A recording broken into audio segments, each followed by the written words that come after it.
Good morning, ladies and gentlemen. Nick Menken back here with Splash Sports. Today is June 30th, 2024. A little recap on yesterday's performance. All the games hitting a YRFI yes runs first inning. Ended up going 1-2, had a losing day. Looking to absolutely bounce back in these last couple of days. Looking for that winning day, and I think we got our slate right here. Let's roll right into this, ladies and gentlemen. Remember, on this show, all we care about is the first 6 outs of the ball game. Plain and simple. A NRFI means no runs first inning, while a YRFI means yes runs first inning. But before I get into those plays, be sure to smash that like button for me and subscribe to my YouTube channel and toggle on that notification button. That way, every time I drop another video, you guys will be notified. All right, let's take a look at Sunday's game. Starting off with game number 1, we got the Minnesota Twins taking on the Seattle Mariners here. For the Minnesota Twins, Joe Ryan will be on the mound. He has a record of 5-5 currently this season with 98 innings of work. Does have an ERA sitting at a 3.31 with 100 strikeouts on the season and 36 earned runs for Joe Ryan.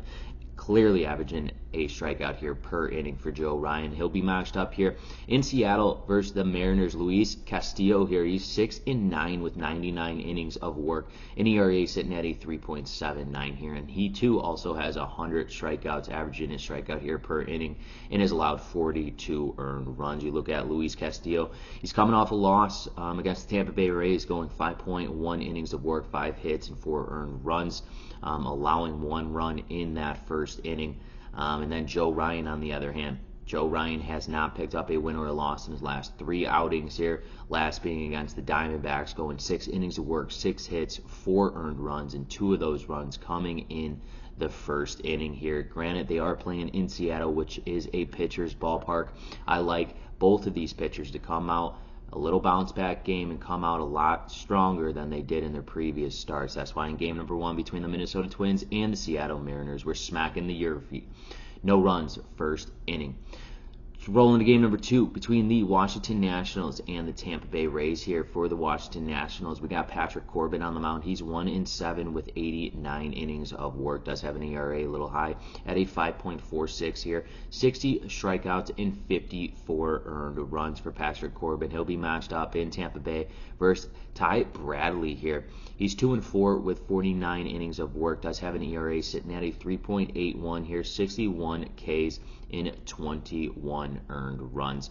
Bradley hasn't picked up a win or a loss in his last 3 games. The last game was against the Seattle Mariners, where he went 5.1 innings of work, 2 hits, and 1 earned run there. You look at what Patrick Corbin hasn't picked up a win since May 10th against the Boston Red Sox there.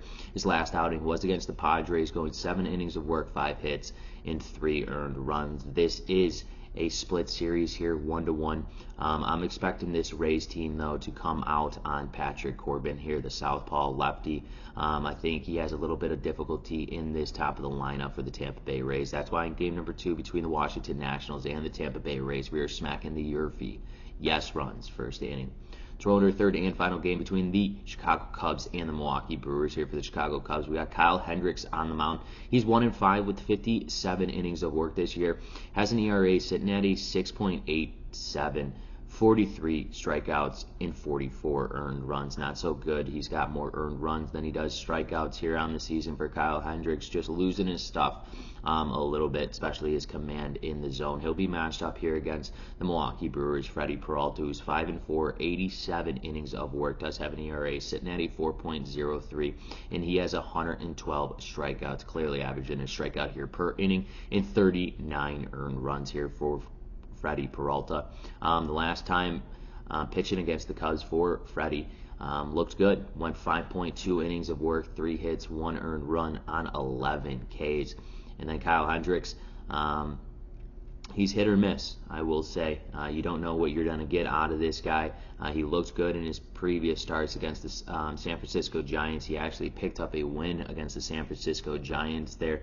But you never know what you're going to get out of him. You've seen in yesterday's game, this top of the order for the Chicago Cubs lineup, and Michael Busch hits that 2-run home run and get themselves on the board early. I'm expecting this Milwaukee Brewers team to answer here, especially in the first inning against Kyle Hendricks.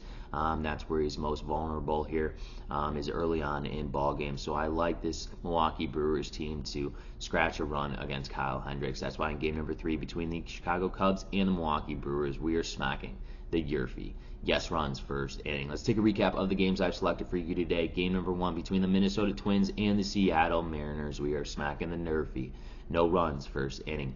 Game number 2 between the Washington Nationals and the Tampa Bay Rays, we are smacking the YRFI yes runs first inning. In our third and final game between the Chicago Cubs and the Milwaukee Brewers, we are smacking the YRFI yes runs first inning. Once again, ladies and gentlemen, this is Nick Menken with Splash Sports. If you have not done so, smack that like button for me. It helps me out a ton and it costs you guys none. And make sure to go follow me over on X for every single one of my MLB plays at Nick Menken. Best of luck and best bets.